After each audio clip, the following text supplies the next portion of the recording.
broke down.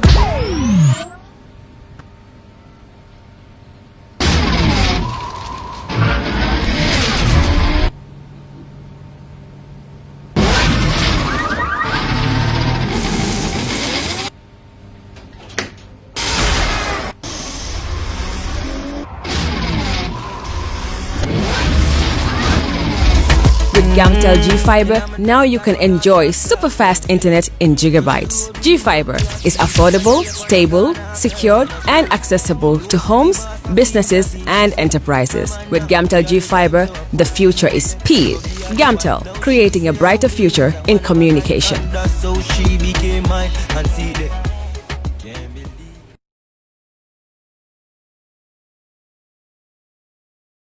All right. Honey, did you remind him that the last time he sent the money, it was not enough to buy all the provisions? Oh, sorry, I forgot to tell him. Are you guys talking about money transfer to buy provisions? Yes. But don't you know about Baluwo? Baluwo? What is Baluwo? Baluwo is a service that your son can use to send provisions directly to you guys from the shop. And you don't have to worry about the exchange rate. Tell me how Baluwo works. It's very simple. Just log on to baluwo.com and shop, or download the app on your phone. You can shop on the website or using the app to buy online basic products for your family and friends. With Baluwo, you decide what your money is spent on. Your money, your choice. Buy online products for your family and friends in the Gambia, Senegal, Nigeria or Mali. Baluwo, better than sending money.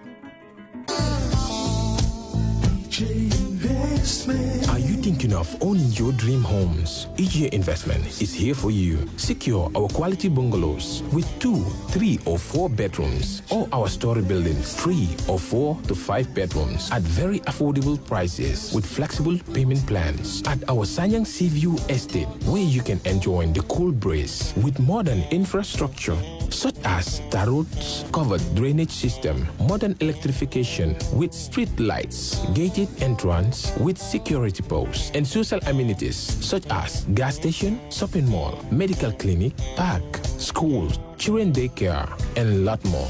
Our dedicated team of professionals will keep the estate clean at all times, provide security and patrol team within the estate premises, install latest technologies such as CCTV, Wi-Fi, home network installation, solar panel, and power backup system.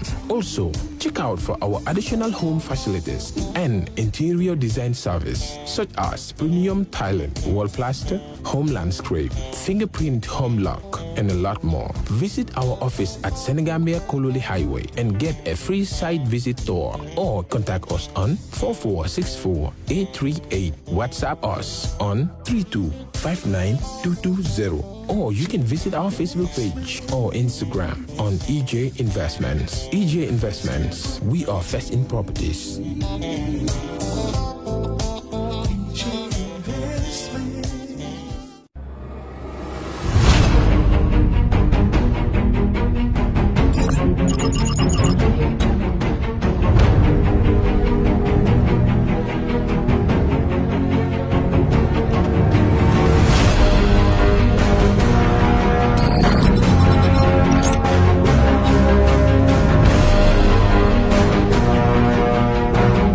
In communication, connectivity is everything.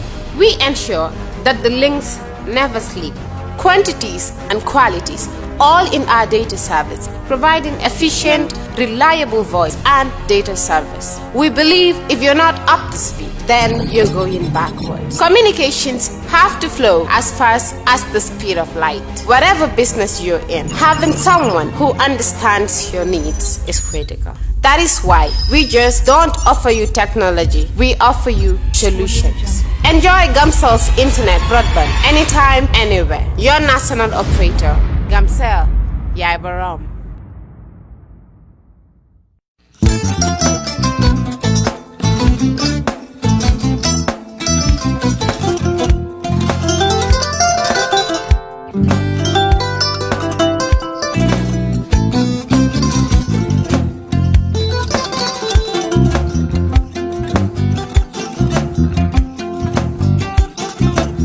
get it.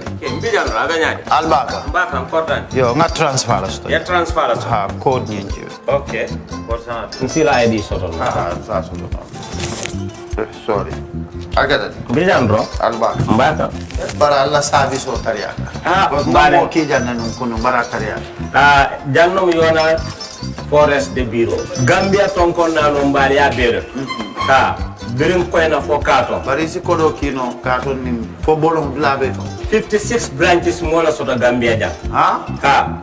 Gambia kono anin Gambia bantala bankol. Nka kono kiya bere. Kodo sifa fo falindiro fo nyaadi lafta memmen na kodi to poto nin kodi maraw. Janno number 1 di nyonta.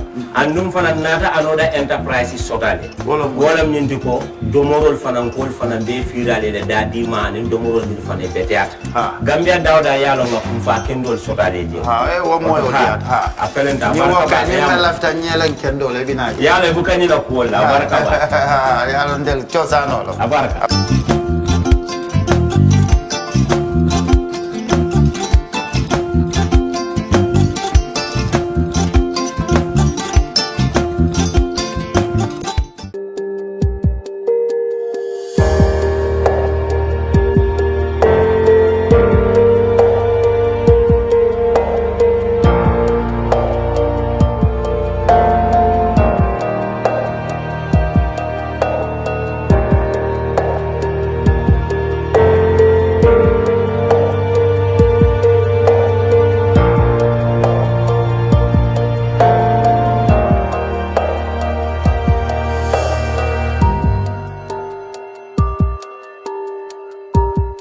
Hello, welcome to the brunch on Kerr Fatou. I'm Lamin Cham, welcoming you all to this week's edition. Like as usual, I'm joined in the studio by Nima Kamara, who's a co-panelist, and we have on the far right Mr. Babucarr Sankanu, Senior Communications Information Officer at the Ministry of Communications. This week we will treat 3 major subjects, and of course we will have the findings of a nationwide survey. We will tell you all about that when the officials arrive in the studio. Welcome, without any waste of time, Nima Kamara. Welcome. People have not still finished congratulating you on your recent marriage. I think they have, but thank you. I think you're the only one still talking Mr. about Sankanu, marriage. thank you very much. Welcome to Kerr Fatou for your very first time.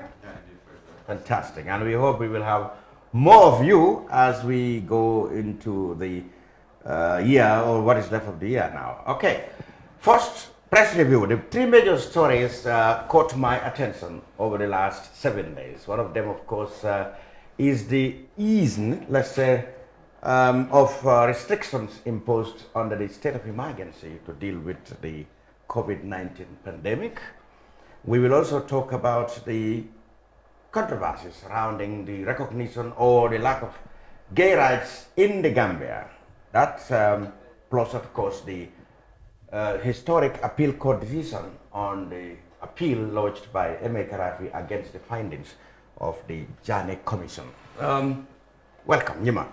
First go, the Jane Commission, there was this landmark ruling which now says, often to different interpretations, but basically it's saying that the findings at the Jane Commission and recommendations, as well as the government white paper, are not enough for the recommendations or the measures put there to be enforced. There has to be further litigation of the items in court before it can be implemented. Of course, the trouble is, some of the recommendations in the white paper have been implementing, and now the latest thing, of course, the Minister of Justice said they will subject the matter to further litigation, but they will stop all sales of Jane, rising from Jane Commission recommendations. What do you make of it?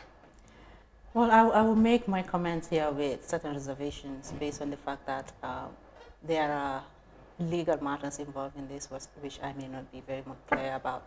But if you remember very clearly, this was a discussion that we've had here when the white paper came out, when certain individuals were banned from public service for as long as they live. And we asked the question, if this is a presidential directive, as the white paper suggests it was, how can it be enforced as if it was the law? And we also ask the question, should the National Assembly be involved in this, for example?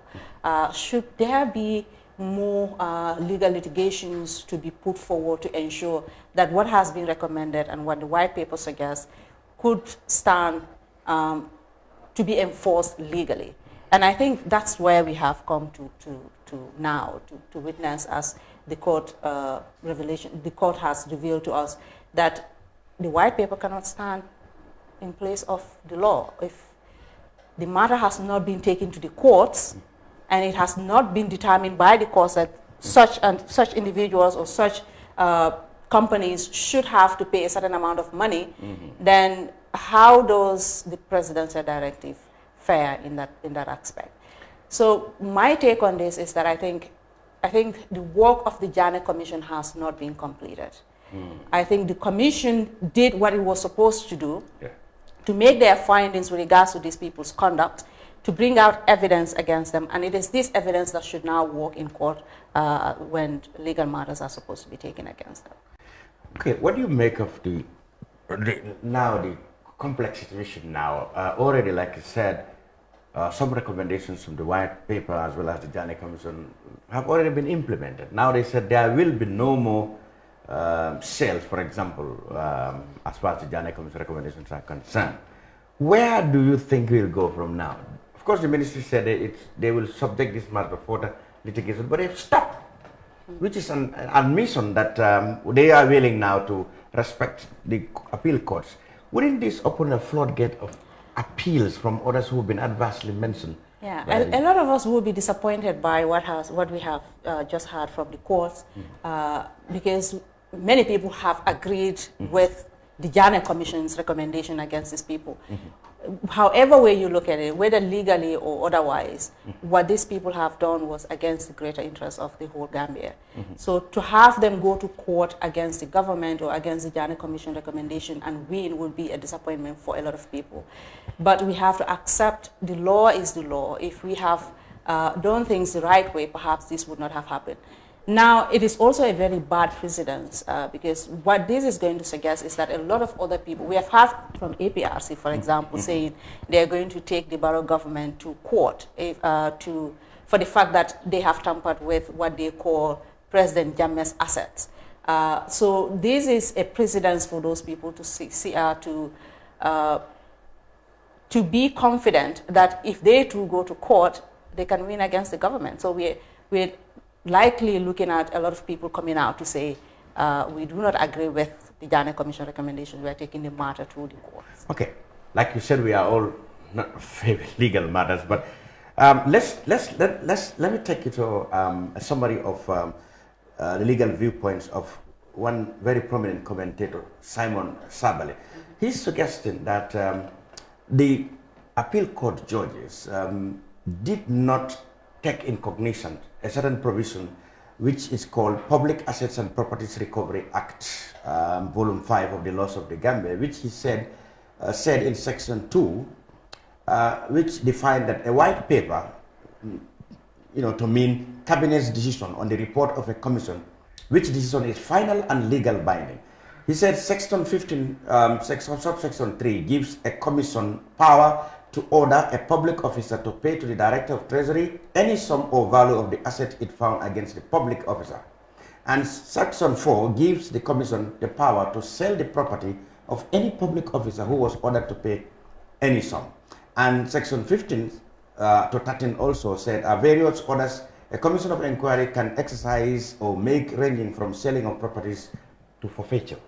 I mean, Simon Sabal is trying to say that none of these provisions was taken into cognizance by the appeal court judges when they come to the decision. So this indicates that there is still a loophole where the Ministry of Justice can capitalize on and like they said, further subject this to litigation. This is a view of, what do you make of it? I mean, I'm still going to reserve the fact that I'm not a legal person, so there is very less I can talk about legal matters in this sense. But I myself, I think I'm as confused as a lot of people, especially if you know how the Janet Commission came about. It came about as through an act of parliament. So it has legal powers to enforce certain provisions that have been made for it by that act. Okay. But as far as that goes, I think we should have had a legal person here to really talk about that. I would also like to summarize before I go to that. The Ministry of Justice said that the Janneh Commission basically is not just about seizing and selling of properties, but it also unearthed various corrupt practices, that were carried out on the Jammeh, where public officials will have, direct access to public funds and misuse them. So people must not regard the commission as, not just selling or seizure of properties, but it definitely unearthed certain things that we should all learn from, so that institutions will no longer be abused by people in office to loot national treasury. They said this is another purpose of the Janneh Commission. So people should not lose the bigger picture and concentrate on it. That would make sense if, for example, their findings had any effect. If all of us have witnessed what we had witnessed, and at the end of the day, nothing came out of it. For example, the white paper, many people were not satisfied with the white paper put against the recommendations of the Janneh Commission. That was one source of disappointment for a lot of people. Now, if on top of that, you're having individuals who have been adversely mentioned and recommendations have been placed against them are now going to courts and winning against the recommendations or the white paper of the government, then there isn't much to be learned from that, if you ask me. I think the bigger achievement for all of us in this country would have been if the recommendations were implemented to the latter and it has been effectively done so. So if that has not happened, then what are we learning from it? We just saw a process when from stage 1 to the final stage, recommendations have come out, and all of us are convinced that these people have done something bad and they should be punished for it, but they have not been punished for it. So again, as far as the legal matter here is concerned, I think it should be clear to us, does the Janneh Commission has the power of a court, for example, to enforce its own recommendations? Would that be possible? For me, from a layman's perspective, I think something else should have happened after this. And that would be taking these people to court and try them using the evidence that came out from the Janneh Commission processes. Okay, we cross over to Babucarr Sankanu. Sankanu, this is purely your personal views on this, because you're not supposed to comment on behalf of any government department or ministry. We have not reached that topic, that area yet. But what do you make of the Janneh Commission, rather the appeal court ruling on the M.A. Gaddafi appeal? Let me remind you, M.A. Gaddafi actually is one of the companies which have been adversely mentioned, and they were ordered to pay a certain amount of money for what the commission found to be dubious transaction involving the sale of the Kairaba Beach Hotel. The appeal court seems to have agreed with them that they have no cost to pay, or they, nothing has been concluded as far as the white paper is concerned. What do you make of it personally? Personally, as a citizen, not as a government official, like I said. Well, I can say that all this thing is good for our democracy, and independence of the judiciary is taking place. We may not be happy with the outcome because we are in a transition. After 22 years of broken system, chaos, stagnation, of course, we are not expecting to have a magic bullet. There's going to be disappointment, setbacks, which is normal. And as the Justice Ministry said, it's ongoing. There's litigation going on, and that commentator, brilliant commentator Sabali, pointed out something which I believe in further litigation will be considered. We may not be happy, but we have to be at least accompany the process and say that it's ongoing. It's an independent, the independence of the judiciary is for me what counts here. And that one we need to consolidate. Along the line, we can see maybe to improve the system. Maybe we have specialized standing courts, which will handle such matters, because most of these commissions, they come as ad hoc, do their job, they disappear. Exactly. So we need to have some sustainable mechanism in place. Either to have a special court, which will be there, or a special prosecutor. When the need arises, just activate it, and then with all these loopholes can be sealed. So it's a learning curve. Yes, and let's go straight to that short Ministry of Justice statement on the ruling. It says the government has taken note of the recent ruling by the Gambia Court of Appeal in the case of M.A. Gaddafi and Sons Limited versus the Attorney General, which was a civil appeal delivered on June the 1st. The government notes that different interpretations of the ruling are being offered by many, including sections of the media. And the government wishes to clarify to the public that the Court of Appeal did not in any way state that the Janneh Commission recommendations cannot be enforced. Rather, in a departure from long-established practice in this jurisdiction, the Court of Appeal held that an additional legal step needs to be taken by the executive in order to execute some and not all of the recommendations of a commission of inquiry, such as the Janneh Commission.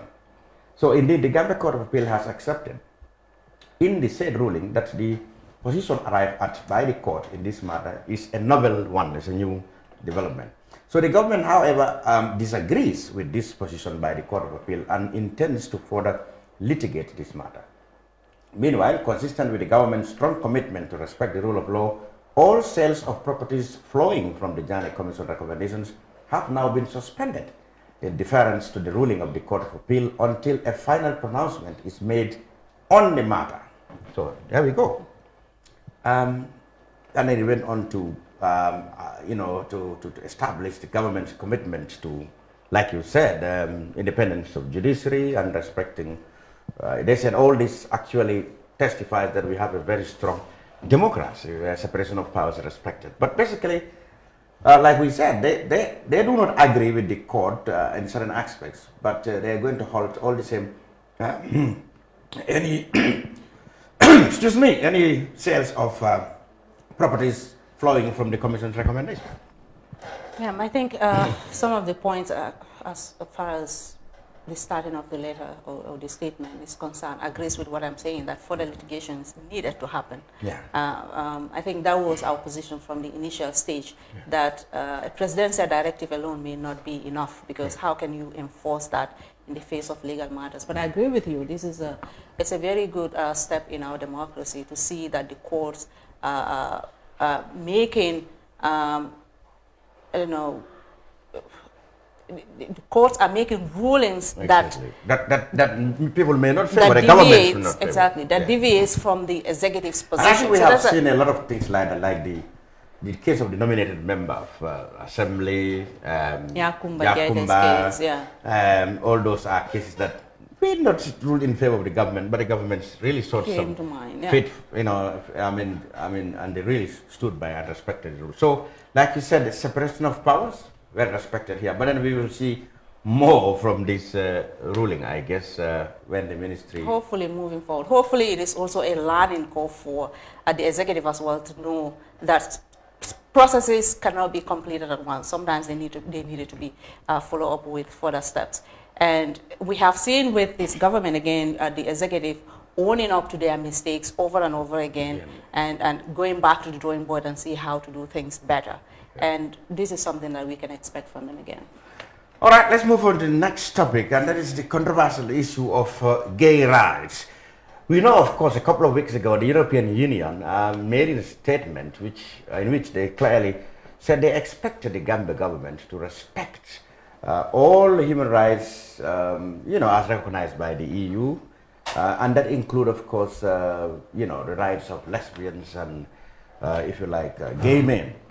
Now, this has sparked controversy. Politicians and political parties, some section of the civic society organizations saying that no, there's a no-go area as far as the Gambia is concerned. And we must also highlight that sometime last year, the Ministry of Justice, that's the Gambia government, at a presentation in Switzerland, the UN Human Rights Function, made it clear that it didn't really expect to decriminalize gay sex, etc., etc. Now, matters have now come to a head this week because the National Human Rights Commission has submitted a report to government, and well, they said they're going to protect all rights without discrimination. And when the media pick on the gay rights issue, the National Human Rights Commission has come back to say, well, maybe the media just picked the gay rights, but all the same, they respect all rights, and that's include. They want to protect all rights, that include, rights to religion, rights to sex, etc., etc. So, does this position really put the Human Rights Commission in a funny situation? Because, they're coming out with region virtually saying the same thing. Does it actually? Yeah. Are they in a funny situation? First of all, let me begin with saying this is a free society. This is a democratic society. And we expect that in a democracy, we should be willing to nurture the protection of all rights, regardless of whether we agree with their views or their ways of life. And we have to also understand one thing, which is that the Human Rights Commission has a mandate, and their mandate is to protect all rights, to promote all rights. So if that is the case, then there is no set of human beings on one side and gays on the other side. There is just human beings. So what is different here is that all of us make choices that may be unpopular to certain people. So say, for example, you are a gay or you are a lesbian, I may not necessarily agree with your way of life, but that's your choice. But that's who you are. Yeah, but you still, Matty, you subscribe to the opinion that we in the Gambia, regarding all our cultures and traditions as anti-gay advocates are saying, should accept the practice of gay or lesbianism in our country. When you say we Gambians, should we accept, what you're qualifying is that those of us who are straight and religious are Gambians, and therefore we should not accept those of us who are not straight and are not religious. The point is, for example, the way you said it suggests that some people have a right to police other people's lives. Right? I understand there's a culture, I understand there's a religion that is anti-gay and anti-lesbian, but that's how the world is. What I'm saying here is going to be very controversial, I agree. But if you're an advocate for human rights, as I am, you cannot cherry pick, you cannot choose one and ignore the other. Which is the position of the Human Rights Commission. As an individual, you can disagree with somebody's choices in life, you can agree with their ways, disagree with their ways of life, but you do not, for example, have a right for yourself to protect and to claim, but deny it to somebody else. I'm trying to which is the position of the Human Rights Commission. Exactly. But why are they then taken aback or less intimidated by people's reaction, and only for them to come back and say basically the same thing? Because again, it's a controversial topic and it has political implications. There are a lot of people who are against gay rights in this country. How do you satisfy all of these people? I think that is the point. And this is the reason also why, even in African countries, it has become very, very contentious for governments to even talk about gay issues. Yeah, but it's like human rights, which, you know, really, which have been put them together, and they have, and I mean, they are the ones whose mandate is to talk about all rights publicly. So if why are they afraid or sort of intimidated by coming back to say, well, the media pick on just the gay rights, we are here for all. I mean, all rights include gay rights. Yeah, so that's the point. If you're in this field, you have to be very principled. You have to be very principled, and you really need to state your position with matters like this, because you're protecting lives. It's not just rights, you're protecting lives. For example, if gay rights remain illegal in this country, they are not legalized, what we're doing is we're subjecting them to abuse. Yes. We're normalizing their treatment, however bad it is in this country. So in order to protect all human beings, these Human Rights Commissions really need to be firm in protecting all lives and all human rights. I have these issues in my class. I teach human rights, for example, and I know it is very controversial. We have cultural barriers to it. We have political considerations to consider. But if you are going to be an advocate for human rights, you have to realize that choices are individual and choices are different, and each individual have a right to be protected. Your rights need to be safeguarded by the government, which has the ultimate responsibility to do so. So the government cannot choose to protect the rights of straight people and not the gay people, because at the end of the day, just criminalizing gay or lesbianism is not going to make people who claim to be gays not to be gays. What it does is that it doesn't protect them. Good. Let's hear from the Human Rights Commission. They came with a statement which is attempting to clarify or sort of disagree with, maybe I would think, the headline of a newspaper, Standard, which carries, said, the National Human Rights Commission, Gambia, learns with concern the publishing of an article on the Standard paper on Friday the 5th June with the title, Human Rights Commission urges government to protect gays, which has since been carried on social media, conveying an incorrect statement on behalf of the Commission. The Commission is mandated by law to promote and protect the rights of all Gambians and non-Gambians residing in the Gambia. When one's human rights are violated, the Commission addresses the violation of that individual. Now, the Commission does not discriminate against any individual. Its primary focus is to protect and promote the fundamental human rights of all, including social and economic rights, the rights to life and liberty, among others. On Friday, the 5th June, the Commission presented its 2019 annual reports to the National Assembly Standing Committee on Human Rights and Constitutional Affairs, highlighting the achievements, challenges, and lessons learned to this effect. Overall, the Commission urges the state to respect, protect, and fulfill the rights of all persons, regardless of ethnicity, religion, gender, or any other status. Let justice guide our action. So, if the newspaper said the Commission is asking for the protection of gay rights, is it not included here? I think let's start from there. In the recent past, especially when the EU ambassador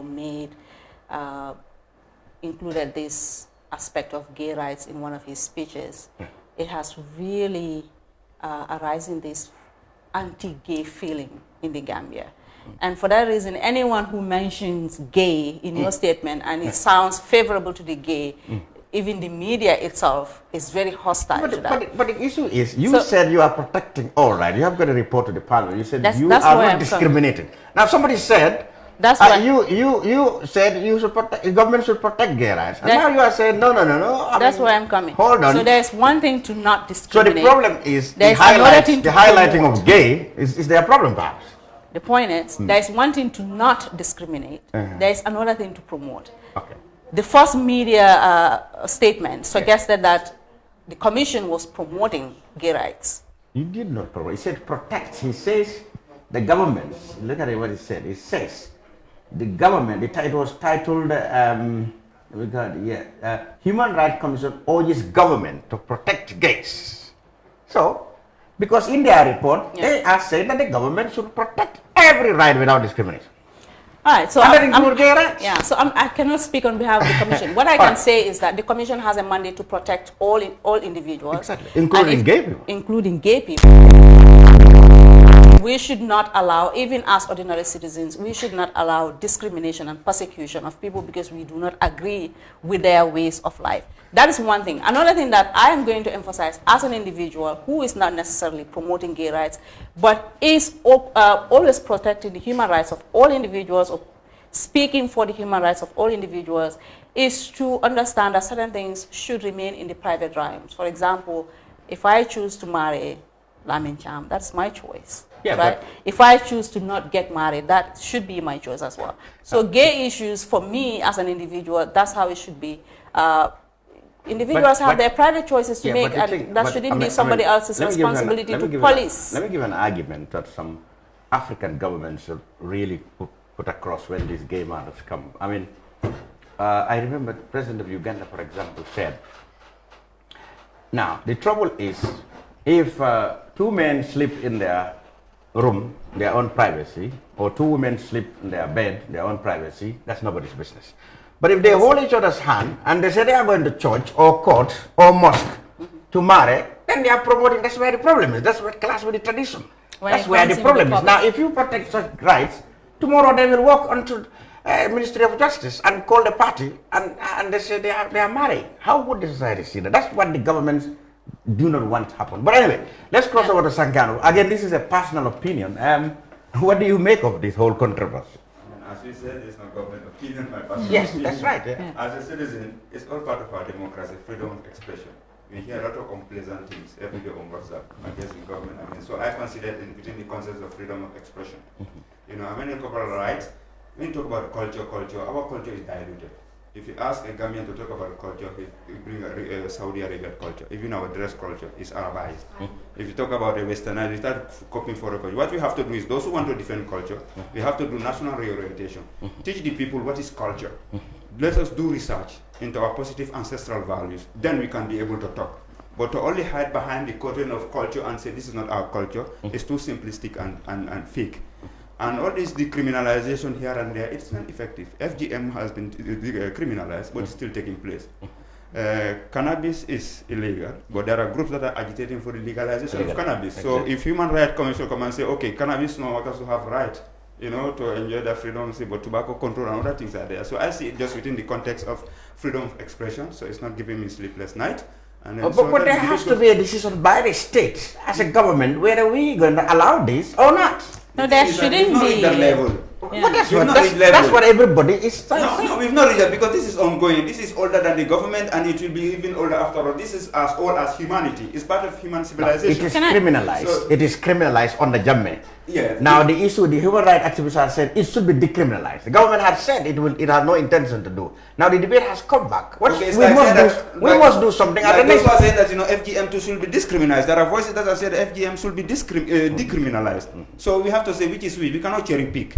We either just allow the status quo to continue because we have other issues to address in our national transition and allow things to take their natural course, but we cannot cherry pick just because they want this thing to be criminalized, so we have to suspend everything and criminalize. It's not going to happen. If you allow me, can I say something quickly? Yes. I think the burden on African governments, for example, to criminalize or decriminalize gay rights is huge because they are dealing with a population that is hugely anti-gay, and you don't know how to mitigate that. If, for example, if the Gambia government decided now to decriminalize gay rights in the Gambia, the backlash it is going to face would be huge. It would be much more huge.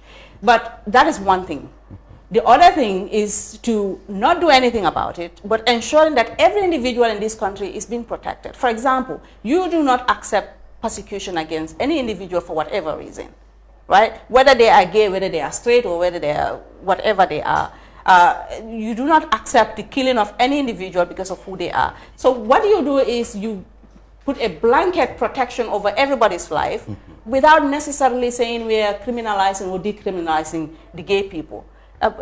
You have a responsibility to protect everyone. When it comes to the public arena, that's where the issue is. A blanket protection over it, you will be forced one day to deal with them, and even individuals specifically, and that's where we're going now. The point I'm trying to make here is that even to say that it's very uncomfortable for me as a right promoter. But the point I'm trying to say here is that there are so many layers to this, and that is why it has been very difficult for African governments to deal with. And so some things has to give. That you want to protect everyone, and sometimes protecting individual will require that you have to single them out to point clearly that these are the set of protections you're setting for them. For example, if you're talking about women, if you're talking about children, if you're talking about people's sexualities, these things need to be touched directly and be singled out. But in a matter like this, as controversial as it is, and the backlash it is going to get, that's why my recommendation is that we ensure that nobody is being persecuted for whoever they are. We make sure that people are not being killed for their sexuality or for whatever they are. But as far as getting married in public, for example, those are the things that the controversy is going to come from, and I'm not going to allow myself to be killed over that. And then what? And see how we really have to take a decision at some point. It's not that you don't have to. It's not a matter of life and death. The government is, let's say successive governments have always been afraid to Saint Jao was just joined us with a survey, but then let me just test you on this subject.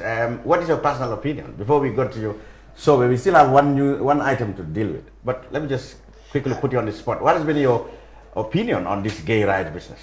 I think my opinion is very similar to Nima. I am not in for persecution against anybody for whatever reason they exist.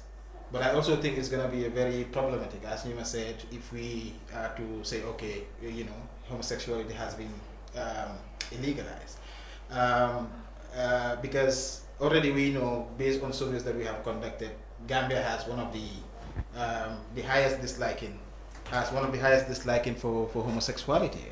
We can compare this to Africa. We've already delved into the survey.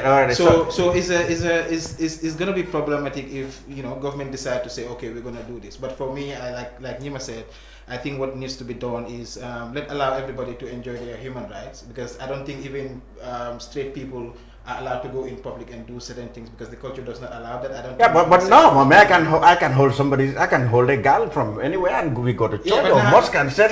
Yes, those things. Yes, but you cannot do anything beyond that. No, but and it is very common. Listen to me now. The problem is, of course, what couples do, in their privacy, whether you are straight sex or not, that's not for that's not seen by the public. But I can hold him as hand and say, I'm going to the mosque to marry her. I can't. Gay people can't do that here. That's what we want to address. No, but I haven't seen anybody doing that, and I haven't seen anybody trying. But if we protect their rights, the people no, said that one day they will get protecting human rights first. There's a What don't you remember? Lamin, you're talking about democracy. You want democracy, and democracy talks about protection of minorities and homosexuals and other people, whatever they are part of the minority, and they need to be protected because they are citizens as well. But the other issue that we're talking about that creates these public notions, idea of homophobia and all those things need to be well addressed, and that's what Nima was saying, and I agree with that. It needs to be well balanced, but we cannot say we want democracy for some, we don't want some. Yeah, but I want to add also. What troubling is, why do our governments find it difficult to address this matter once and for all? Because it's not straightforward. You're talking about easy for you to talk about. You're not in government. So I should assume that people like Nima, Sait, Matty, and Babucarr, Sankanu, at the moment they talk in view and in protection of all rights, but once they are elected into office, I expect them also to drag their feet on this matter. But here's the thing: it's not straightforward. For example, not decriminalizing gay rights could also be protecting them. Say, for example, if today the Gambia government decided to decriminalize homosexuality, and there is a huge backlash against the government, what is that going to do is going to expose gay people even more so to persecution, even more so to torture and murder outside. And this is something that the government may not necessarily have the power to stop. So sometimes being silent on certain things does better than actually saying something. In fact, that is what has been the position of the. In fact, that has always been the position of the government, successive government, and that they will say it's not an issue. Yeah. So they would rather not talk about it or address it. But when it rears ugly head in practical terms, as it happened a few years ago on the Gambia, when people were dragged to court because they were reported to have been engaged in some wedding ceremony for lesbian or gay, that will happen. So if you say not talk about it, let's not make any decision, or just allow it to go. I think, and then there will be you will be faced with a position where people will take actions, and then you will come one day and try to make a decision. You might be surprised. It's not an issue, but sometimes politicians make it an issue, and that's what happened on the Jamia as well. Like what you were talking about. When I was arrested at the NIA, they brought in some people and accused them of being homosexual. Exactly. They were tortured and they were beaten. And you know what happened? You know what happened? They were reported by people who said these people were engaged in some wedding somewhere and it is for gay. And if the government had said that, okay, we don't talk about it, one day it will happen. We know on the Jamia people were arrested for various reasons, for things that were concocted, things that were just there, And I'm not saying there are no homosexuals in Gambia, but I also think that even the current debate, especially when government comes into it, is going to be political. And for me, politicizing the issue is both problematic and also very dangerous for the survival of and you think just leaving it lying there. At some point you need to make a decision. What is the best? You have to balance. Government also needs to exist. The government has said it has no intention to decriminalize. But then they have no intention of also making it an issue. They've also said that because it's a non-issue because people have not been persecuted to that extent that we see. So sometimes. As society evolves, society will make a decision on these things, whether they are acceptable or they are not acceptable. But government cannot impose anything on the people, especially when the people do not want that. It has to take its time. It has to make its own decision when the whole society changes. Even why FGM, you're talking about FGM, it's because there have been a lot of activities against FGM. And when people accept things will change. There is nothing stagnant in this world. Things, whether we accept it today or not, next generation will change it. And we need to just accept those things. So this topic will remain as controversial as controversial as ever. I just want to add quickly that there may even be certain people who are living with people who are gay and they accept them as far as they are private. But the moment you make it, the moment you politicalize it or you politicize it, then it becomes a problem because people sometimes people it's not just politicizing. If you practicalize it, that's where it becomes. But practicalize anything in public. That's the other question that we're saying. Well, it's not all part of aspect of it are practicalized in public. That's what I'm saying. I said people can marry who are straight sex. They can marry in public, show expression of love in public. Here in the Gambia, it's not possible with gay people. That's what I'm saying. Any day they do that. We all know that, and I don't even think that So gay that's people what I'm will saying. want to So go in it's- public at this minute and say they want to marry in public. I They don't think, want to do I that. think I Mr. mean, Cham is you don't understand what you already understand what I'm You're taking it from the perspective of European. We've not reached that level whereby gays in Gambia. But that's what is going to happen. It's not, no, That is what is going to happen. the thing is that we take matters as thesis. Status quo, we move, we allow things to take their evolutionary life, and we see it like that. Like I said, government has no intention of doing anything, making it a political issue. People can enjoy their freedom of speech. Okay? The religious class are talking, the activists are speaking. People are free. It's democracy. It's an open space. You can say unprintable things, and you are not going to be prosecuted. And this right that the government is going to safeguard, and going to safeguard. But we are not going to jump into something based on emotions, because every step that is taken has to be calculated, well balanced, and filtered. If it is in the national interest, and if it is politically relevant, actions will be taken. If not, we just watch it and let the river flow. There we go. Okay. Now let's move on to another topic in the week that really caught my attention, and that is the easing of restrictions under the COVID or the emergency to fight against the spread of COVID-19. Now we all had announcement. Certain restrictions have been made. They are too cumbersome. Like how people should pray in the mosque. I don't know to what extent was this measures observed Friday. Where I was, there was nothing like this measures were observed. I can tell you that for sure. But then we had in Banjul, for example, there were things like that. They were strictly observed, etc.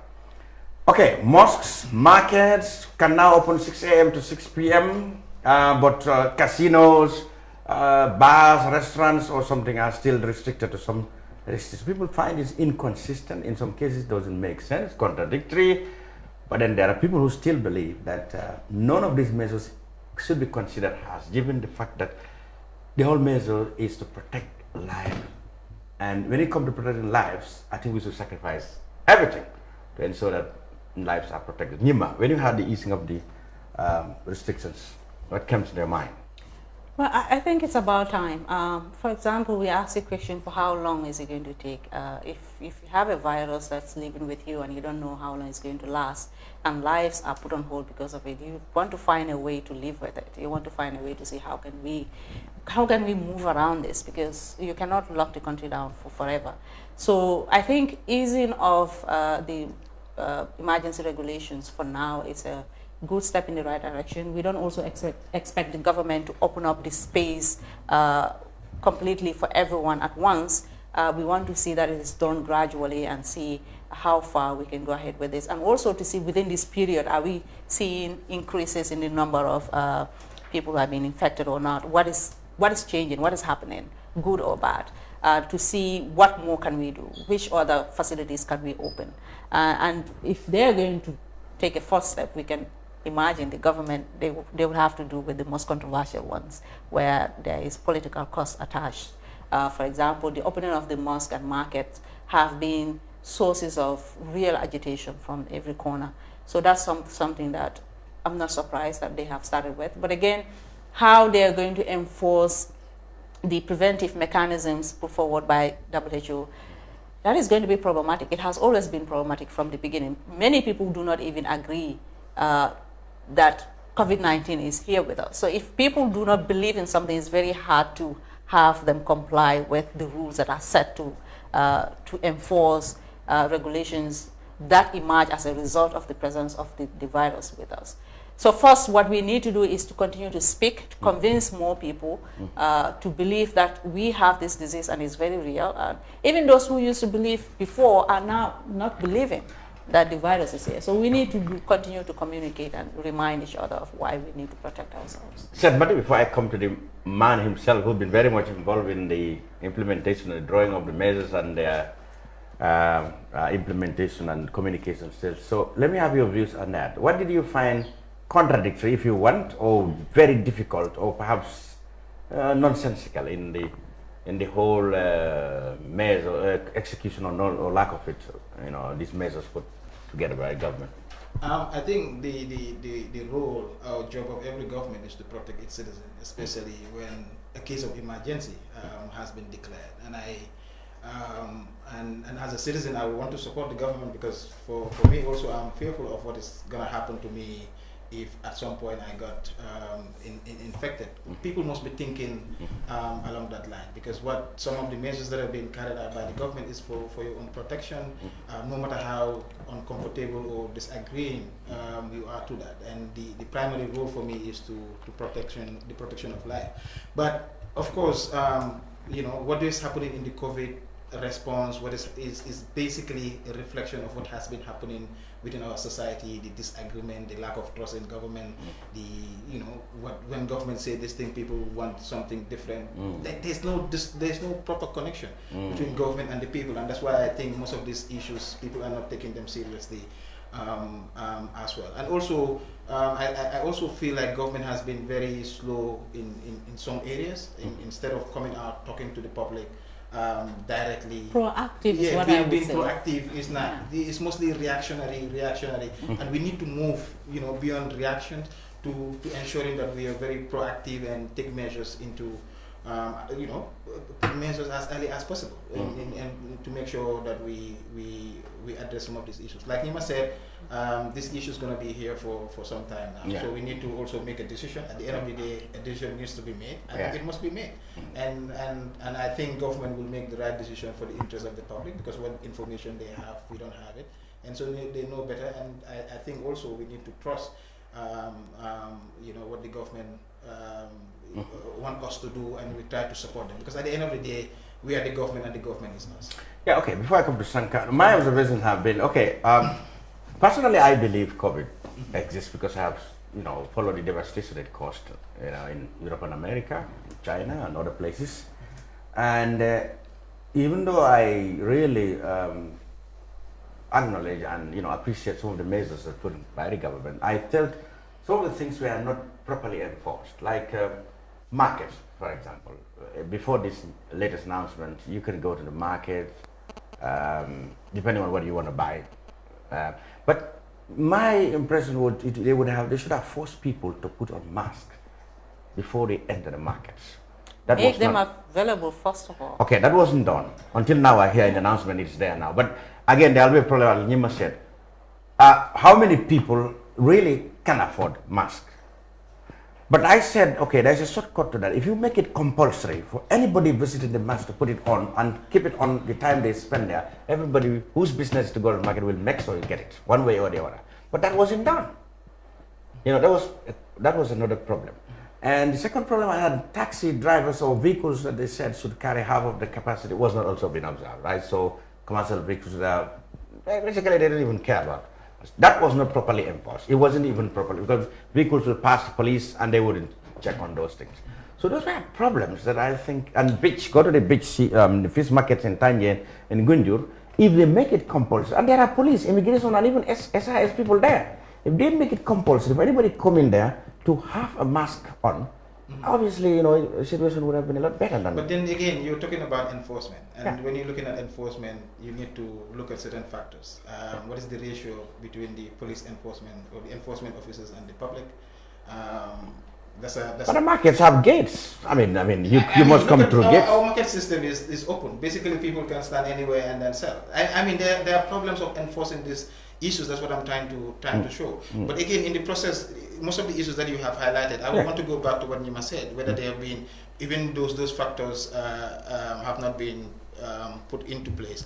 Have there been an increase in the number of COVID cases, or there have been a decrease? I think there needs to be a scientific way of us also ensuring that decisions are not made blindly, but things are studied. Yeah, and, but we follow certain. If, for example, we are to base that on the amount of cases we have relatively very, very low in comparative to, but then people argue that's because of lack of testing. But then if you tell that to somebody, you say, okay, we might not be testing people, but we are not seeing queues of people dying at hospitals. So can we say that there are a lot of numbers because we are not testing? I mean, if there is such a serious issue, recover rather than die from COVID-19 to die in hospitals. We didn't see people dying to get ventilators. So we didn't see those things in our health system. So many people still believe that, it is true. We just simply don't have a problem. I don't think we understand COVID yet. I don't think many people understand it. Even places where people are dying, people do not even understand it. So that's why I like scientific approach when it comes to decision making, trying to study to understand things that are happening so that you can make informed decision. But what people are saying, but I don't understand why people must expect that everybody that is sick with COVID must die. You know, it seems like people here must be, you know, they want to believe COVID if they see what is happening in America. Like, we know that some people are asymptomatic, but I also think that this also shows the lack of understanding, lack of education that is happening. And that's why I will say that the Ministry of Health, Public Health, you know, we need to keep educating the public in terms of all these things. Because right now what is dominating is misinformation. Okay. The body, of course, that's been tasked to educate the people and give them updates, etc., on all the restrictions, government interventions, and whatever. That is where Mr. Sankanu actually coming from. He's the senior information officer at the Ministry of Communication and been very much close to the COVID emergency communication unit. Mr. Sankanu, okay, just what has changed, you know, with this easing of restrictions? What has changed? Thank you very much. First of all, as highlighted, I'm a member of the National Health Emergency Committee, Risk Communication and Community Engagement. So we will look at the scientific data and then advise the government accordingly. All right. I mean, yeah, it's based on, as you say, we are still learning. COVID-19 or coronavirus disease is a zoonotic disease. It came from animal and transmitted into human beings. So it's a new disease. And then the reality is, as our sister highlighted, it is here to stay. It has come to join its family of diseases that affects primarily the respiratory system. So COVID-19 is not going to disappear. It's here to be part of the diseases that are going to affect human beings.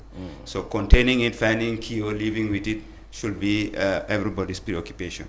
And as government, as you say, we are working on scientific data. And people will not understand because we have a lot of information that the public doesn't understand. And also we have resource constraint, and that's why all this misinformation, we cannot challenge it because, you know, we are restricted because of lack of resources. Coming to the government response is based on advice, the way the trend is going, that, you know, we have to learn to live with it. And how do we eat? That's why by easing certain restrictions, and we learn. We talk about the market, we were aware of it during Ramadan, but we realized that, you know, it's a cultural issue. Social distancing, Africans, we are so much integrated. From birth to death, we are always together. And if you come overnight and say Africans stay away, in Europe, it is possible. They can do socialization. They have nuclear family structures. People can stay all their life. And they have lived. So we understand the culture because the government takes force as last resort. Even for people who are affected, you know, when there is time for them to go for testing, they resist. We send emissaries a long time on negotiations. It's only when there is no way, when there is an imminent danger to public health, then action is taken. So the same thing has been with this enforcement, is to make sure that people understand, appreciate, and then enforcement becomes last. Also, we realize cultural issue. You know, people who are together 24 hours all their life, you tell them, you know, you are creating another trauma. That's why we have a psychosocial unit, which advises families, communities, you know, to understand and live with it. So actually, the restrictions are gradually being eased. The market, the worship centers, those ones and other ones as the trend develops. And we must not forget, as long as Senegal and our neighboring countries continue to register cases, even if Gambia continue to have 0 cases for over a month, it's not over. Because if we are to open our border for even a week, we are going to see an exponential growth. That is the problem. So people are saying that we are not having cases because of the preventive measures that we've taken place. I see. You know, so the public is not aware of the work that we do. We work until 2 a.m. at night, at times, you know, 24 hours, and we are not being paid. You know, so even all this money that's taken, we are not seeing. All the controversial. You have not been. So you have not received yours. So because, you know, the government's policy is first of all to contain, because our hospital don't have the capacity. What people want to see in America, we don't have the capacity. Yes. We cannot accommodate 1,000 people in our hospital at the same time. We only have treatment center, specialized respiratory center, which is in Banjul. You know, it's one, and we are working on building one. So building the infrastructure, first of all, containing it, and we've contained it to a level. Thank God, if it continues, it will fine. Then we strengthen our health system. You know, this and so it is an ongoing process. If you count the low amount of cases as credit to the preventive measures being put in place, which include a ban on public gathering. Now you are easing ban on public gathering, and you definitely are not, from what I've seen yesterday, I mean, the measures are not being put in place. So we may have a problem. Yeah, the thing is, we understand, you know, even when the government announced a ban on public gathering, it took time for people to implement, to adjust. And the government always gives people time to adjust. and we have backup plan. As of next week, our national public health laboratory will be operational. Then we'll have the capacity to do more testing. The reason why there was a delay in testing is because of, there's a shortage of supply. Countries that produce all these cartridges needed for testing, they are prioritizing their citizens. Just like Vietnam banned export of rice, they prioritize their citizens. And Gambia, we rely on import on most of the things. So now through WHO, we are making arrangements so that we can procure these items so that we can do testing. And with mask, it was being debated. That's why from the beginning it was impossible. We don't just jump and do something. We wait until when there's scientific evidence. So the American Center for Disease Control. But the effectiveness of masks in its control have long been known. Well, no, the thing is that, just because we don't even agree with whatever WHO is saying, they recommend. We have to look at Gambian context because we have a scientific team. The National Health Emergency Committee have different specialized teams. Even the Madagascar queue, it is in the country. Yeah, but we are waiting for our scientific team to advise us. The government does not jump and ask based on emotion, based on data, because it affects life of people. It affects their welfare and their property. So whenever there was a consensus that, okay, mask helps, I mean, we make it compulsory. You want to tell me, and up to now, your team didn't know that mask. No, the thing is that the data, we are studying the data. Just because if the data come from America, we have to just accept it. Now we have to look at it from our local reality. We have to, look at our local peculiarity. But you don't just jump anything that comes from our. But not everybody knows that mask. Not everybody knows. Mask should have been among the preventive a long time ago. We don't move for what people are gossiping on social media. People are free to say whatever they say. We are not going to act on that. We are not going to act on that. We are going to based on. To their credit, though, I mean, I've been one person who have been advocating for contextualizing our response to COVID-19 because not everything is the same everywhere. And with the mask issue, you remember the first time you brought the mask, you were told this is not effective. Said, so it has been a debate. It's effective. No, it's not effective. No, it's. So I agree with him that we need to be able to contextualize. In fact, it promotes creativity. It makes things more proactive. Like said Matty called the government to be. If, for example, the government was giving us contextualized information on our COVID-19 response and the realities on the country, people would be more receptive to that information than just saying WHO says this or this is what is coming from America, blah, blah, blah, blah. People are not relating to that. So therefore, they don't really accept it. My fear is when there was no congregation of prayers, I mean, all those have been attributed to the fact that, the lockdown really prevented social gathering. Now it is happening. I've been to the mosque, I've seen 3 or 4 mosques. There was no social distancing, no masks. The thing is that, not everybody came with a mask. Masks are permanently fixed there. Yeah, the thing is that we have to understand now, how do you want to change that? Listen, okay, the thing is that, it's a learning curve. We are educated. This is a new thing. The whole world, all countries are overwhelmed by this new, no one was prepared for COVID-19. Yeah. So we are basically responding. That's why we call it national response. We are responding to a situation that we never expected. So we are literally improvising, even advanced countries. So if you look at the mosque, when COVID-19 started, if you look at the age, according to epidemiological description, it has been affecting people who are older, 60, 70 and above. They are the one more vulnerable. In Gambia, who attend mosque, people above that age, they frequent the mosque, is their lifestyle. So by closing centers of worship, we've protected them, if you look at it. But now you open it? No, we open it in a way that, it is open in a way that, with restrictions. We were working on these restrictions. And we are aware of their responsibility, and most committees, they have to work with government. We open a line of communication with them. If there is no enforcement in your mosque, call 1025, the health authority will help you. The Red Cross is there going around fumigating them, sanitizing them. So, we are opening a channel. We want to involve the population along. We want all the stakeholders to be along. That's why even when say mosques are open, like the church, they were very responsive. They came, they said that, they are not going to start this weekend. The government just set a parameter that as of this date, centers of worship are open. So it is left to the various religious congregations. They are not ready because the measures they want to put in place, they think are not ready for this Sunday. Yeah, fine. That is good. They have to prepare. Which is a very good move. But that is not applicable in the mosques. Yeah, the mosque, okay. Everybody dance from here to Basa, everybody throws mud and said, well, if you have 5 cases now, these mad people have come to their sense. Now we can go and pray. If you have 5 cases now, they will all come back because this is natural. The day that we recorded 5 cases, people were complying. And if you are going to be brutal, we just open the border for a week. We have 100 cases. People will obey. I'm just telling that one in case. So we don't want to reach that extreme. That because many people felt that this easing is just following up Senegal's example. No. Okay. Is there any? I'm trying to say, is there any even slightest imagination that we could consider opening the border now? But that will be terrible mistake. No, there's no plan, and then our technical committee. That's unthinkable. Our committee, like I said, that's why when we are making report, we look at the regional, focus. We look at Senegal, our region, and most of the cases, like the last case, he traveled through Senegal, Guinea, Sierra Leone. So the sub-region will always export it to us. So on the borders, we have a problem with the borders. So the borders can be. They are porous. People are sneaking in every day.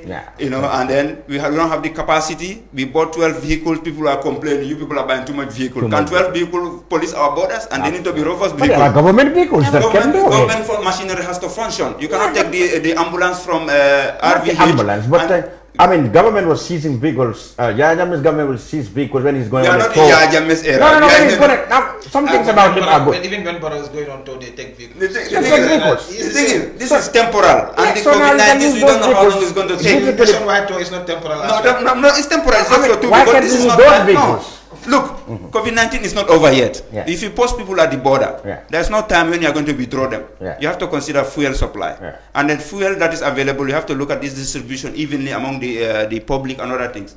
If mobility, government machinery has to function at the end of the day, even though government scales down. But what about an organized unit like the armed forces who are already organized? The borders, we cannot give any definite answer. It is unwise to give a definite answer when the borders will be open. We cannot do that. We cannot take that risk at it. We cannot take that as a responsible government is guided by scientific data, and we have to look at not the opening. I'm talking about policing the borders. We need more volunteers because are we having enough security? You have the unit like armed forces, very well organized. They can do it. Armed forces, if you take all of them away, what about in the country? No, this country is small. You don't need them. They are more organized. The thing is that they are more organized. Yes. Okay. That's an organized unit. That you can deploy. The security is part of the committee. And they met this week. We all meet regularly. So there are plans in place. When the need arises, they'll be activated. So there are a lot of other things that are there that the public doesn't know, which, the army is involved, the security is involved, all of us are involved, the frontliners. We cannot just divulge everything here in public.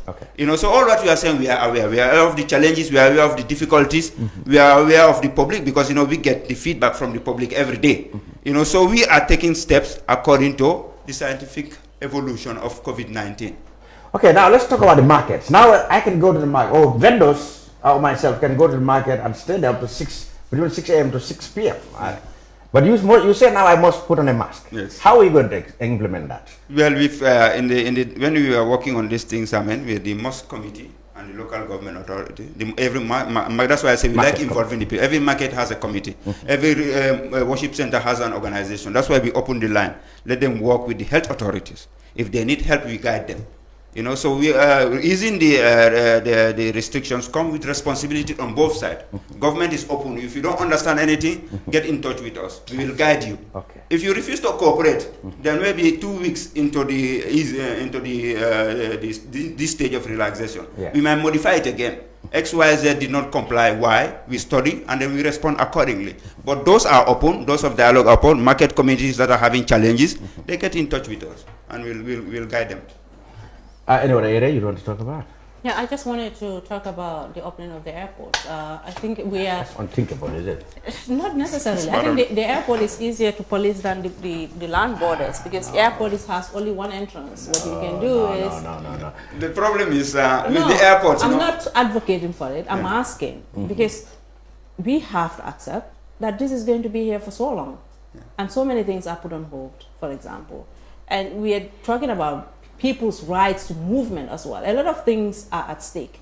So I just want to know if your ministry or the team that is responsible for COVID-19 response is thinking along the lines of how do we continue the easing of the restrictions to beyond just the mosque and markets. To maybe opening certain entries, like the airport, for example. As the government press release highlighted, it's going to be stage by stage. And coming at the airport, most of our visitors, they're coming from hotspots.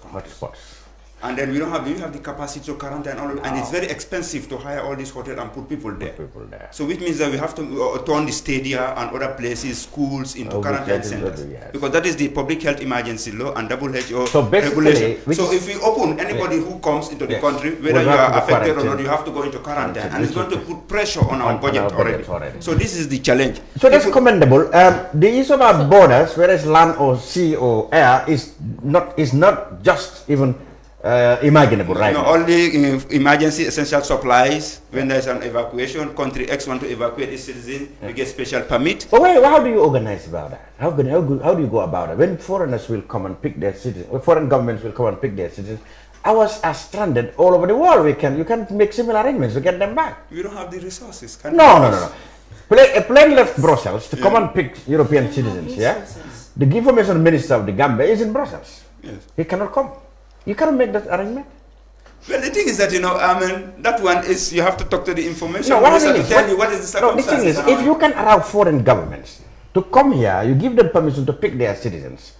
The very country where these flights originate, your citizens are there wanting to come back. You can do that. The thing is that, first of all, what you are talking about, there was a stage. We collected data of Gambians stranded abroad. Yes. We presented it to the National Assembly. You did that? We did that already. There was even a case of Gambians. Is it the National Assembly or is the government? At the end of the day, look, the National Assembly is supervising us. There's a special committee on that one. We cannot work or operate in a legal vacuum. But when the Europeans and Americans were picking their citizens, it was the National Assembly you consulted. Look, we are not European, we are Gambian. We have to respond to our Gambian realities. We are in a democracy, there are checks and balances. Listen to me, we are regulated at executive level and also at National Assembly level. Almost every month, even last week, we went to the National Assembly. We have to report to them. Yes. They are the representative of the citizen, they approve. So that report was presented. Because I'm also the focal point on communication on migration, which is a project that the IOM is supporting through the Office of the Vice President. So I got a list of Gambians who are stranded abroad wanting to come back. I forwarded it to the committee. There's a cabinet committee. And the cabinet committee work on it, and then they presented it to the National Assembly. And we are discussing with partners, and there are some partner entities who want to help. So we've not reached that level. Like I say, we are. But how did the Europeans were able to not pass that level? How are the Europeans from Americans who are quickly able to? When they come, we have to put them in a place, in a quarantine. Where are you going to use your house for a quarantine? No, but these are Gambians. No, they are Gambians, but you still have to put them on the quarantine. So it's because of those logistics you don't want them to come. You have to work on the logistics plan, You don't just come bring people and pack them there.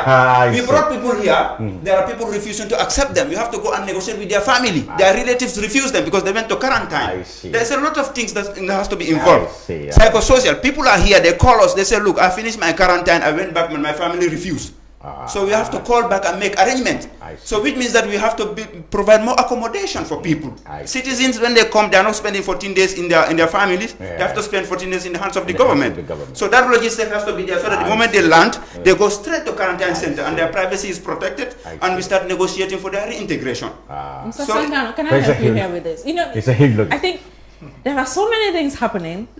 You guys are with the knowledge and you're sitting down with the knowledge and you're not communicating this to the public. And it's not good for you guys. Because what I know is that I have brothers, I have sisters in China. We were just talking about some of our friends. If they come there for quarantine, you're not going to see them after they're not being paid, they're not getting the money that was promised from the government that it's going to be given to them. And they are stranded. They've been stranded. They've been under lockdown for so many months when China got into lockdown. And they want to come back, they couldn't come back. So if you sit down with this information and you're not letting people know about it, you're not doing yourself any good. The thing is that we are in charge of information, but there are procedures. And again, I cannot just come every day. Sometimes it doesn't do good to just be defensive. Sometimes you need to listen to suggestions and see, could this be possible? Could we do it differently, perhaps? Yeah, we're getting opinion from all the citizens who are stranded abroad. For example, we've got an opinion from them, ideas on how to come about it. We've even started negotiating. We are working on it. So with this information, like I said, there's a lot of challenges. We have a lot of info. You see, we have a plan.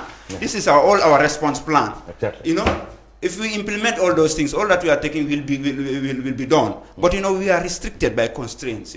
That's why. Now let's put this matter on a hold for a couple of minutes. We go to Sait Matty. Sait Matty has been involved in a research, and I'm sure it touches on this matter also. But tell us the outline of what your latest research have been and who were the people behind this. Basically, the Center for Research and Policy Development did a study for International Republican Institute, the IRI, on public perception about the new draft constitution, basically. But the survey did not only focus on the draft constitution, but asked contextual questions, as what people think about issues, problems in the country, what people think about political parties and generally. But the focus of the survey was public views about the draft constitution. You said 60% of Gambians agreed with it. Is that what the findings, what the survey found? Yeah, for a new constitution, about 72%. Agreed with it? Yeah, agreed that there's... Despite all the controversy we have been hearing? Of course, people generally want a new constitution in this country. And even when we look at the survey findings, we see that the reason why people wanted a new constitution is because they felt the 1997 constitution has been bastardized a lot, and that it was more of a Jammeh's constitution, and so they identified that. So the call for a new constitution is very very well supported in the country. What kind of questions do you ask them? Because if you ask people who are so fanatical about what should be there or not for religious matters, I mean, you can't get 60% of people agreeing to that. For religious matters, what? So the other question, what do you think Gambians are like? Gambians have a mind of their own. They have things that they want. They freely express that. And for me, I've always believe in that. Especially the reason why you do this surveys is especially in a democratizing society, is that people are not scared of expressing themselves and they say what they want to say. And it's as easy as that. And even before this new constitution, in 2018 we did the Afrobarometer survey, and people prefer to live in a secular society, and that's what they have said. And even within this new survey, they've repeated almost the same. That they want a secular society. To live a secular where every religion is treated the same, where there is no favoritism around that. Because the question was also factored in that. Like you asked me, how do we ask this question? One of the questions that we can ask is, you may have heard about efforts on the way to change the constitution. How familiar or unfamiliar are you with this issue? And people will tell you, like for instance, 30% of the respondents say they are familiar. They are very familiar. 29% say they are somewhat familiar. 10% say they are not very familiar, and then you have 21% who say they are not very familiar. So even within the process of drafting a new constitution, it's not every Gambian that is familiar with this process. And so generally, depending on how those that are leading the process engage the public, also that shows also how public will participate in the process as well. And then what will happen to these findings now?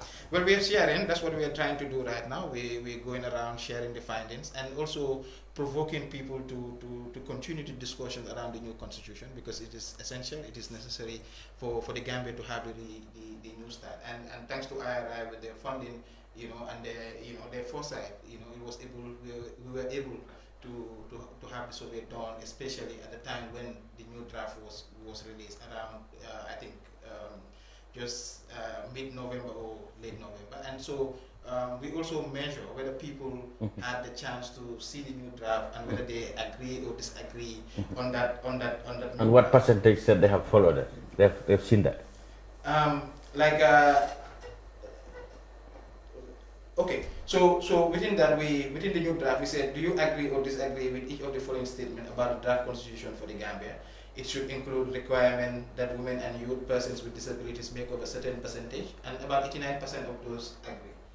Generally, most of these issues around time limits, we have huge majority of Gambians that agree for the time limit. And issues around access to information law, we also have a huge amount, about 82% of Gambians that agree to that. And it should include a limit of 2 periods of 5 years for how long an individual can serve as a president. 82% of respondents say they agree with that. And interestingly, most of these political issues, people agree. But then when it comes to the issues of female genital mutilation, we asked whether it should ban the practice of FGM. You realize that also about almost close to half, 57% of the population said it should not. They disagree that it should not. But these are also controversial issues. You didn't ask them about gay rights in the constitution? No, we did not ask that one. We did not ask that one.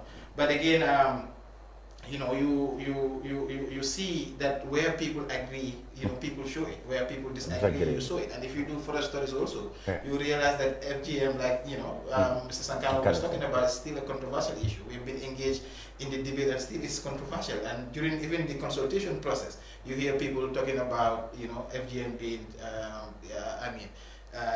the criminalization of FGM being. Now, the period when the survey was conducted, the survey was between November and December 2019. Yes. A lot of things have changed since then. There have been controversy as to when the second term starts, and the absence of the word secularism in the constitution all have sparked different divergent views.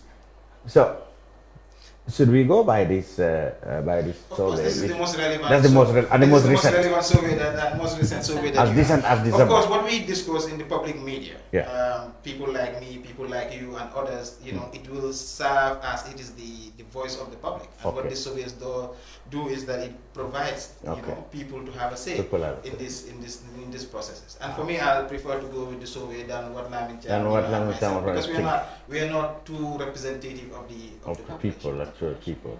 Yeah, I just want to say. What have you observed in the survey? Yeah, I want to say. I mean, my observation is that people are wanting to see a new regime. It's not just about a constitution. It's about a whole new dispensation. What kind of regime is where the controversies are coming from? For example, how do I want this regime to be representative of my views, of my livelihoods and stuff like that? And this is where the debate is coming on. And the debate is, it's not just these things that you've highlighted, the secularism or the term limit.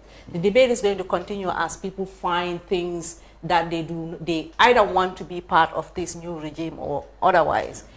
So I think you mentioned something about familiarity. I think people can want to see a change or can want a new constitution, but if they're not so familiar with the constitution, they may not necessarily know whether this regime is representative of them as individuals or as groups of individuals. So as this conversation continue to happen, I am with the view that these views can also change. Yeah, of course. Oh, yeah, that's why we say it's a perception. It's a perception. Yeah. So perceptions do change. And with Sankanu, what are the comments on this on the survey? Yeah, no, it's good. I mean, I've been following their output. I mean, it's something that is relevant in our new democracies. This is something that, as an exercise, that should be encouraged. We need that, and it helps, especially when it comes to policy formulation, and then one can look at it and okay, it's academic and also it's representative. Yeah, I mean, like I say, it's perception. At the end of the day, we look forward to the referendum. Yeah. You know, it's all boils to that on the result. Based on the survey, 60%, did you say? 72% agree for a new constitution. And you know, those 72%, do they have voters cards? That's the question, Gambians. You know, we like figures, we like this time, you know. Do they have voters cards? So we like that, they have voters cards. How many of them have voters cards? 75% of us should agree before it comes into... Yeah, how many of them? 75% of those... Yeah, in the survey we also follow up whether people were going to vote in the referendum. We ask people... What did you say? Yeah, I'm trying to locate that, but we ask people whether they are first we ask them about how would you rate the performance of the Constitutional Review Commission. Yeah. You know, and 42% believe that the commission did very good job. And how many percent believe they didn't do a good Wow, job? 58 should be. Very bad is about 2%. 2%. 2%. Yeah, okay. But you know, some believe that it's very bad is 1%, and then somewhat bad is 2%. So maybe 3% of the population feel that's like they insignificant. maybe Lamin J. That was part of who said they plagiarized. But the other question we also, because we also want to know whether people participated in the constitutional review process, and but we realized that only 14% said that they've participated. But there was a wide consultation all over. Yes, there could be wide consultations. There could be all that, and the Constitutional Review Commission did a really good job. They went all over the country. They tried their best. But at the end of the day, it's the people that must go, either because they have interest in the process, that must go and then respond to what they're saying. But there are also people that participated in different ways, and I think that has been captured. But in terms of participation, we asked whether they participated in the consultation process. And it must be. I have a quick question. Just recently, we had somebody, a very prominent member of the Barrow government, saying this information hasn't come out yet, but it's going to come out, so it's going to be public good, saying that they are going to campaign, or he is going to campaign, but he's saying I am suspecting it's going to be the Barrow team campaigning against this new constitution, that they are going to encourage their people to vote no for it. Based on the information you have here, are you confident that the constitution is going to pass? Well, I am not sure. Because what is involved also has to do with politics. You're talking about one camp, there are other camps that have to do that. But for me, I think at the end of the day, what we need to remember is that we are not making a new constitution for one individual or for a certain group. We are making a constitution for the rest of the society to abide by. I think that guarantee. Yes. Yeah. But generally, I am not sure how people are going to vote. But I can say that there's a strong support for a new constitution. And when it comes to the voting, people will see those that are in favor of a new constitution or those that are against a new constitution, and maybe the voting will be based on that. Exactly. Well, fantastic, and we really congratulate you for such a successful survey.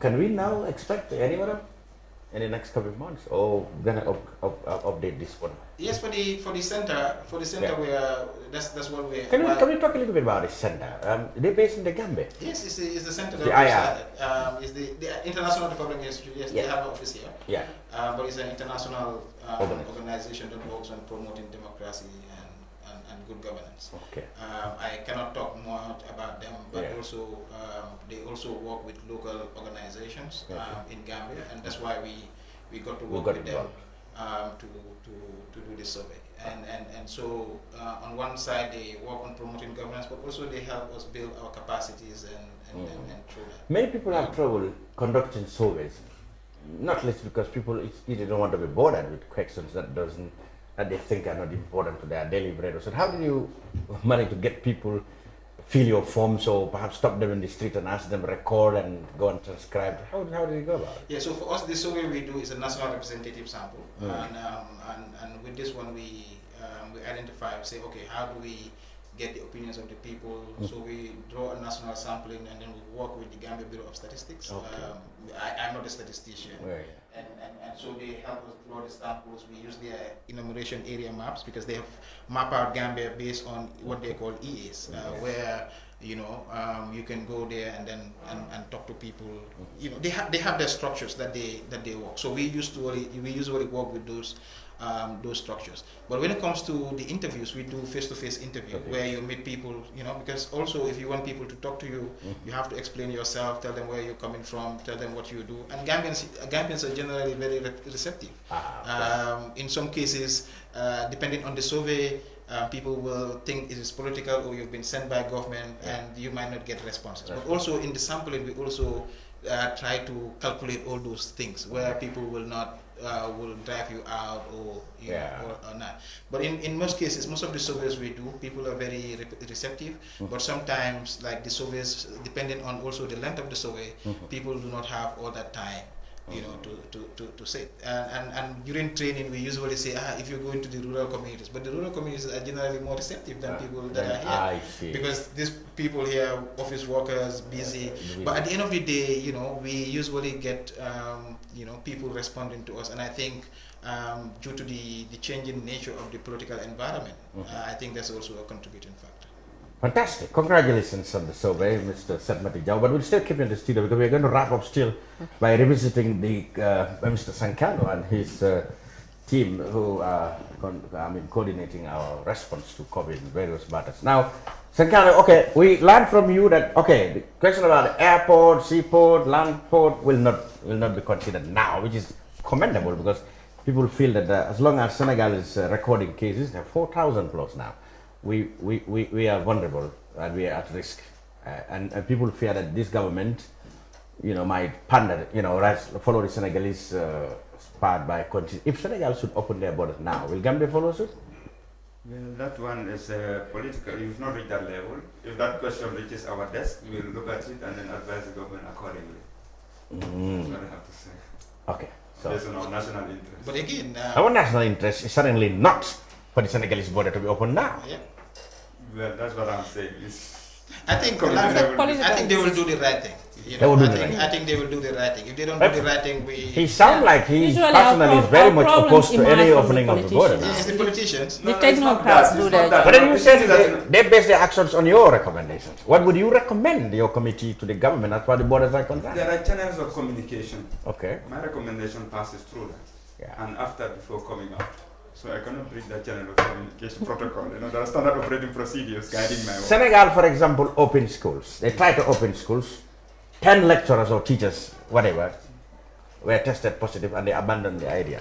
We are opening grade 9. How are we going to really coordinate this thing, grade 9s? And grade 12s are excluded. Why? No, this has to be gradual. Students, young people, they interact fast.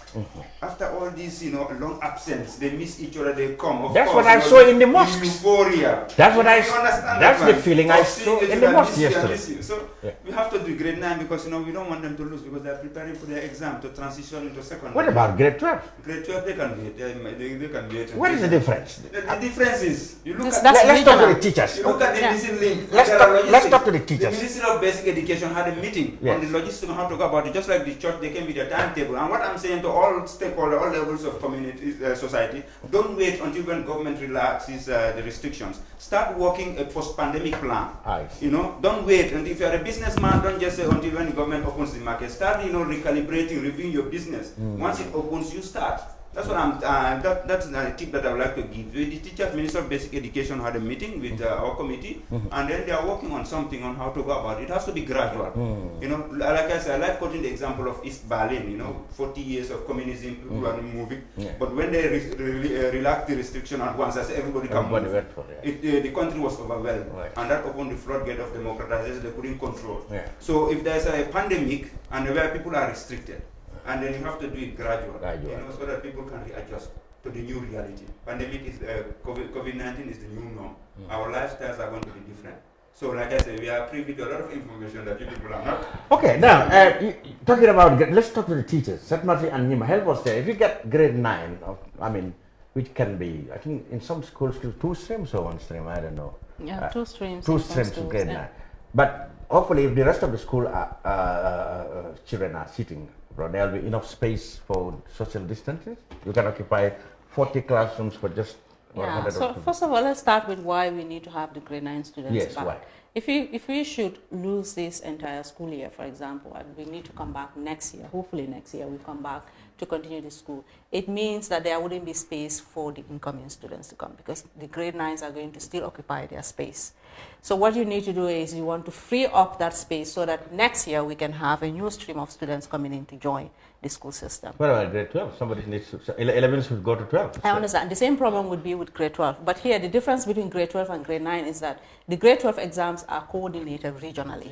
It's a regional exam that needs to be given. So if Ghana and Nigeria and other countries are not ready to do so, Gambia cannot necessarily go ahead with that. Whereas grade 9, exactly, you can do that. So instead of having 2 spaces occupy grade 9 and grade 12, so that we don't have incoming students, we can free up 1 space. At least that would be better than not having a space. I think Nima is definitely au fait with ideas and thinkings in your committee. Okay. But even for the grade 12, like this, the final year, grade 12, like there is nothing to wait for.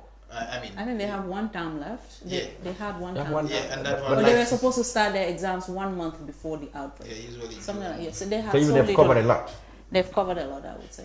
Yeah. So for them, even like they can be phased out and then they wait for their exam. So there are ways, like we need to adjust. We need to adjust to some of these realities. And you said the school classrooms should be fumigated and teachers and students subjected to random testing. People here don't want to be tested. Yeah, the thing is that I want to make people clear. People should be ready to be tested because why? COVID-19 testing is going to be the new reality. Like I said, we are getting a lot of information. Is this going to be mandatory? No, globally. If you want to travel to a certain country in due course, they will ask for COVID-19 tests. And then if you want to apply for visa, people, Gambians want to travel. There's no way. So get used to it right now. We did it in Babucarr voluntarily. Our national laboratory will be operational. People can even come. You can call 1025, I want to be tested. It can be done confidentially. You do it. Whenever there's a testing, take it because it's going to be the new norm. You want to travel to country X, they will ask you, just like the international vaccination card, they may ask, do you have this COVID-19 test? So people should not see it as something that is very bad. It's the new reality and then we have to prepare. And that's why I'm brutally honest to the people that COVID-19 is here as part of our diseases and testing is going to be the new norm. So embrace it. If Gambia government is organizing testing, our committee or whoever the head office, go there volunteer. It is good to be certain and also it prepares you. Because you want to apply for a visa to a country X, they ask for it, you'll have to look for us. Where is Sankanu's number? I see. That's important. That's important. So the other thing we're talking about in the restrictions, you said the madrasas are not included. The madrasas are the Arabic boarding schools and majlises who have been around with a lot of Talibans, etc., etc. They've been wondering why can they operate? Well, again, it has to be gradual. Gradual. You know, it has to be gradual. The madrasas, they don't have to wait until when they say operate. Let them come up with a plan. Right. We'll guide them. Like I say, anybody who is a Gambian, even the bar owners, the airport, restaurant, businesses, come to us. Let's draw a plan. We'll support you on how to restart. Did the schools do that though? No, the schools, the school did not do that because direct government. Why the madrasa to come and do that? I'm not talking about the madrasa. I'm talking about the business. I'm broadening it. You know, for the exam, that one is within the power of the directly in the government. The parent, the grade 9 student has not decided, when I'm going to sit an exam. But a business person can decide what to sell to the others. I just want to know what is different about the madrasa, because we had this conversation before. The madrasa already felt that they have been discriminated against. No, as far as your regulations regarding not just you but other institutions as well. For example, the Ministry of Education, when they decided to provide online classes, the madrasa felt they were left behind. No, the madrasa were part of the committee. Maybe the material were not ready at time from the information and because all this thing is gradual process. The media has to be prepared, you have to pay them, so the learning material has to be prepared. But what I know is that the madrasa are represented in that education committee, and then their materials were not ready at that time. But they have representatives there and they come. And with this opening of madrasas, I think they have their own Arabic calendar. They can engage the committee and say, okay, we want to open, but we have students like grade 9 or final year students. They come. It's an ongoing process. So this is, like I say, it's gradual.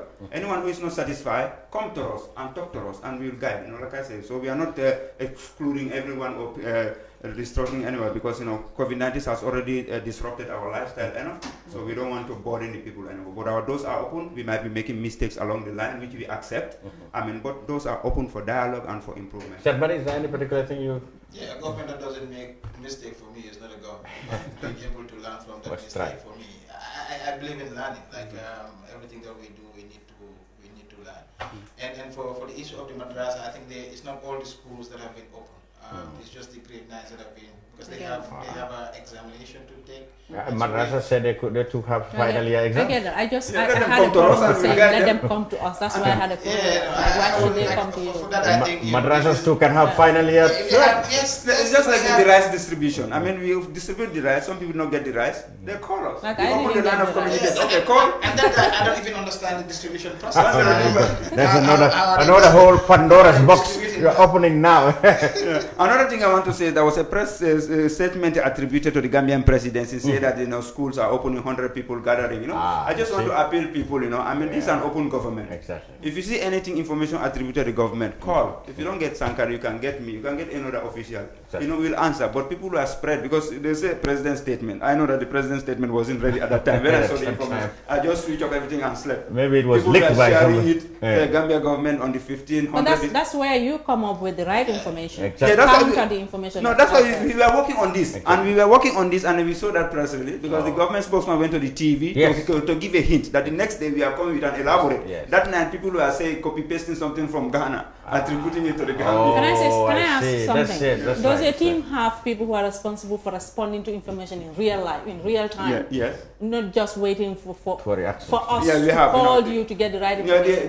The information is there. The Risk Communication Subcommittee, with the help of UNICEF, and we've set up a rapid response information. So 24 hours our lines are there, and then we always release the information as it comes. But we want to make sure that it is verifiable, because we want to be the last resort when it comes to accurate information.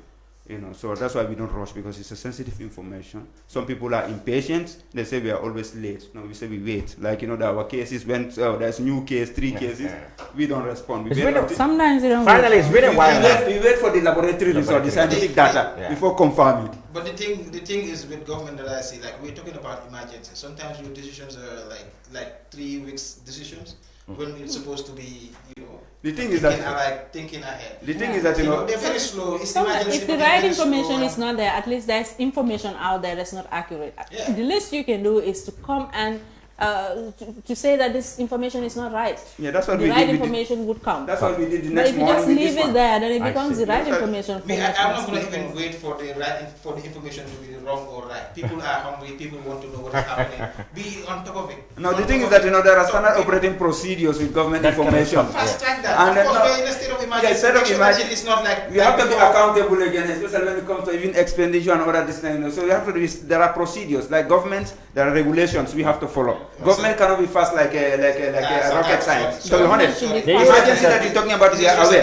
No, it's not an excuse. When an emergency comes finally, you know, you fast track. No, it's an emergency, but there are still procedures. Finally, Sankanu, there are still we are trying to shorten the procedure. As I say, we are aware. We are aware that there are rigid procedures in place before you do anything in government. The checks and balances, the mechanism, the procedure is so hard and rigid.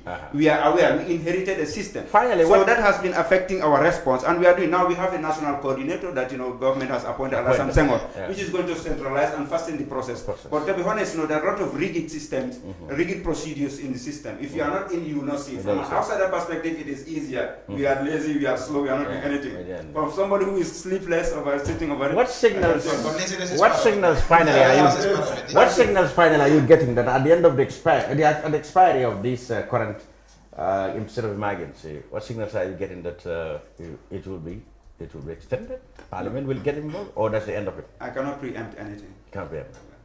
Okay. What about the funds? What's happening with that?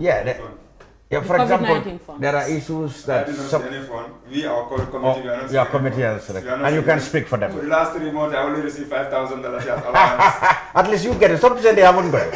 But at least I think if you're the information bureau, you'll be able to understand. And the health. No, the thing is that if you want to know about the money, contact Minister of Finance or the Accountant General. They are the custodians of the money. If you talk about response, the minister has been talking about COVID-19 response, they will audit communication, and other things, policy matter, I can't. But when it comes to the Butut and the Dallas, Minister of Finance and the Accountant General. So far we have not got any case recently. It's just 20. Yeah, so far, no wonder. What is the latest update? Yeah, that's we have the numbers as it is, 26. Recovery is going. The update is that next week our national public health laboratory will be operational. Which for now MRC has been doing it. We have Gambian scientists who are trained, and they will start. So we have 26 altogether. How many recoveries? For the recoveries, 21. Somebody said the trouble with them, they don't tell people. Who have recovered. They just say 26, 30 cases. We have to protect privacy. Absolutely. We have to protect the privacy. Well, you count in. I always said they have to count every case, whether they died or they recovered. The number 26 national record, 21 recoveries as at 21 people recovered. Active cases. 1st of June, 21 recoveries. 5 active cases. 4 active cases as of the 1st of June, according to the. And how many are in quarantine? Quarantine, 121. 121. According to the report of the 1st of June.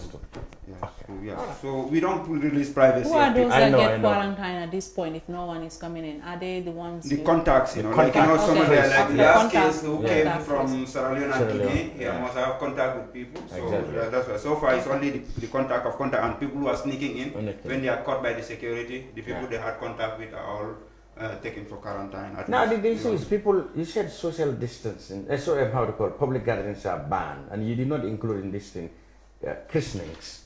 And you mentioned about 100 people for burials, isn't it? No, that is from Gambia. That's not from Gambia. That's what I'm telling you. That's relying on that. All right. So what is the position of burials? It's stay here. It's banned. Still, all other restrictions affecting border closure, the airport, restaurant, casino, bars, nightclubs, social gatherings. Only yesterday, I was at a funeral. I was also at a christening. Well, I saw people christening. There's no such problem. But it's people like you. Like when the government put up policies and say stop, don't do it. Go ahead and then go on. I have made secret calls to 1025, informing them about planned programs that will attract social gatherings. So many people have. But what happened? People, when you call, they don't come. In some cases. The thing is that, it depends on what I know is that, the response rate is there. Because you have to understand that, there's a rapid response team that's on standby. So maybe it depends on the time, but, it is noted and then it is logged and planned for action. Like the follow-up. That's why in our report we always talk about follow-up. In the scientific data is very elaborate. It talks about, follow-up. Follow-up. We do follow-ups. If you call, even if we don't respond, we'll note it down, and then the action will be taken. Because there was a case that when the crowd has some people came with a van, they sneak in, they did not report themselves. Okay, we got a call.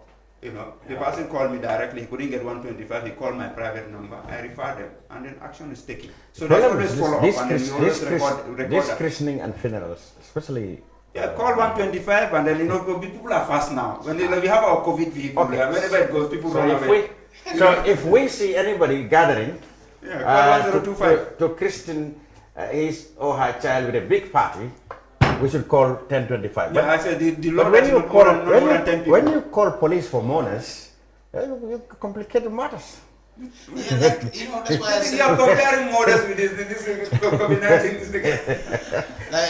Sometimes you don't know what to do. No, for us, I think our issues are more. I can see how troubling, challenging things are.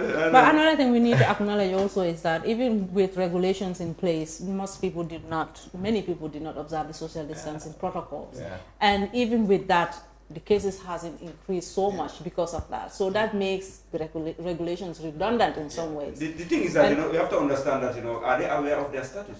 Unless you test, you cannot verify. And as brother highlighted, you know, in Africa, you know, many people are asymptomatic. This coronavirus it mutates. Yeah. The way it was in China is different from the way into Europe, and then the strain that came to Gambia. So it adapts. Yeah. Somebody can have COVID-19 in his or her system. If your immune system is very strong, you will not detect it. And during that process, you might transmit. That's where the problem is. So that is the problem. You know, like when we back out, you know, there was only one case. But when we tested, we did mass testing there. We were able to fish out some cases. So if I thought there was systematic mass testing, that market, you know, we would have, the numbers would have been, you know, that is the assumption. You know, but now the National Health Laboratory will be operational next week, and with the help of WHO, we'll be able to procure enough cartridges, you know, so that we can be able to do systematic testing. Like I say, it's the new norm. You know, just like testing for any other disease. So medical examination when you're about to do some traveling or some job. Okay, thank you very much. We can thank you more. Babucarr Sankanu. From the Ministry of Communications attached to the health. How do you call your committee? It has such a long name. National Health Emergency Committee, Risk Communication and Community Engagement. Exactly. Thank you very much for sharing, you know, this very important information with us. And somebody Jao, whose body came up with an interesting survey on what people's perception of the new constitution is. Nima Kamara, newlywed, still honeymooning. Thank you very much. I haven't begun my honeymoon yet. That's why I'm asking well, for the airport to reopen. I wonder when if you start, we will even see you. Have to open the airport. Oh, I see why. Oh, I see why. It's very good. I can see why she's interested in the opening of the airport. My friend? I'm being selfish here. There you go. You're looking out for yourself. Thank you all so much, and thank you to you watching us from wherever you may be around the world. Until we come back next week, goodbye.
ala ñilla domoro ka diate boy janno sikes restaurant sa nakko be ninna dimbal nimba domoro kala janno domoro seneyata adiyata topotoro fanan kendema bije luntan during tamala abeka domoro ki janni adi manda wala de te ka we bijele anim fanan ka fadi jang ikono e fa e ka fa minne ko pastry anim bakery iko fanan be kalele badde lomba conference lomba workshop lomba ye fo fendin lo dunya kono domoro betama ñillom international o tewoda number 1 amanke ba domola jandama e sa domo jang is atariya wo mu kubandi sa nakko sa futandin oto sa nakko be mu CK's restaurant dabana janna mu yat ni manje dorom bijam aban CK's restaurant, known for best quality food and customer satisfaction.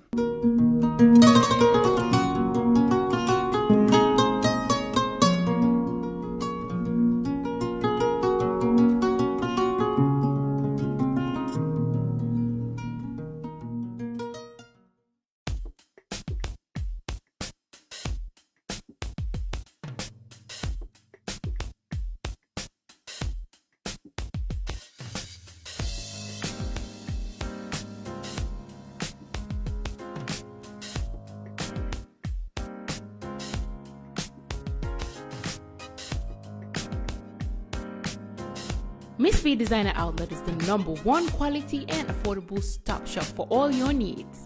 Get your evening dresses, suit and ties, office wears for both ladies and gentlemen, beach wears, sport wears, pure leather shoes for men, quality belts, bags, heels for all beautiful ladies, original perfumes, accessories, and a lot more.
Find us at Kololini Road opposite Gaddafi Mosque at the Aqua Preacher Station, or call us on 295-3411 or 764-2486.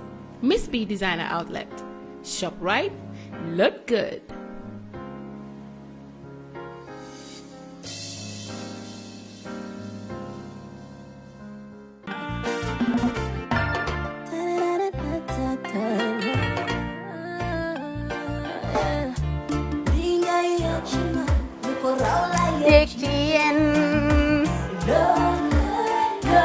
Love like fire.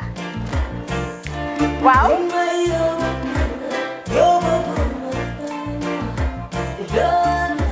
Love like fire. Xam ngeen rek affaire bi xam ngeen fan la skincare la 2020 lañ wax de waaw fii nag mooy Kerr fan Kerr zero tache perfect skincare saa su ne rek niñ ko dee defee rek loo lañ soxlaati rek maanaam bu dee am problème ci seen skin yéen xam ngeen fan la fii ngeen di ñëw suma xarit yeeg am di jàmm yi nga xam ne taas daf lañ sonaloon xam nga doon xeesal bel laka xum éneew ma lañ ko nag waaye just in case comme ni ko gars yi di waxee rek en cas just in case loolu xew xam ngeen fi ngeen di ñëw skincare plus si baax rek la ñoo dox nag ay baax rek fu ne la ñoo dem ci réew mi di lañ indi rek nag products yu baax du Paris du Italie du USA du fi mu nekk nii sax boole nañ ci nag Sweden fu nekk lañ leen a indilee products bu dee tamit nag da nga ñuul rek ñu lay jamaa natural beauty that melanin dripping we do have stuff for you as well emuñ si skincare products rek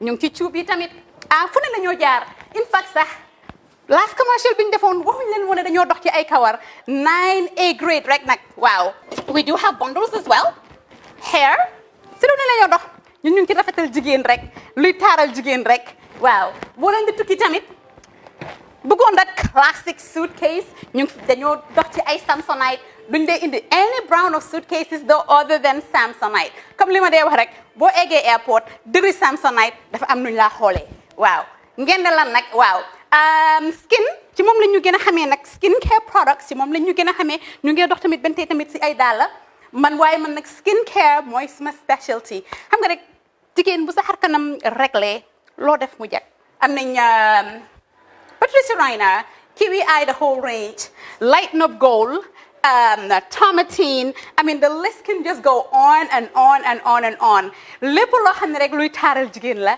ci yooyu rek la ñoo dox skincare plus nag emuñ si Gambia rek ñu nga United States ñu ngi Gambia fii ba pare bu dee yaa ngi anywhere in Europe mun nañ la ko mail within 3 days rek ñetti fan rek nga jot say diw emuñ si loolu rek dañ laa consult tamit balaa ñu laa jaay diw dinañ def a free consultation pour wax la rek exactly li nga xam ne moo méngoo ak sa kanam dinañ leen wax tamit ne rek am nañ perfumes fragrances men's shirts accessories we do dresses as well we do blouses I mean we do shoes name it we do them Skincare Plus 2020 is our year of perfection zero task fi mu nekk nii réew mi fii kenn waratu fi task kenn waratu fi am problème kanam kenn waratu fi am problème yu picca boo ko amee dafa fekk ne rek ñëwuloo ci place bi fii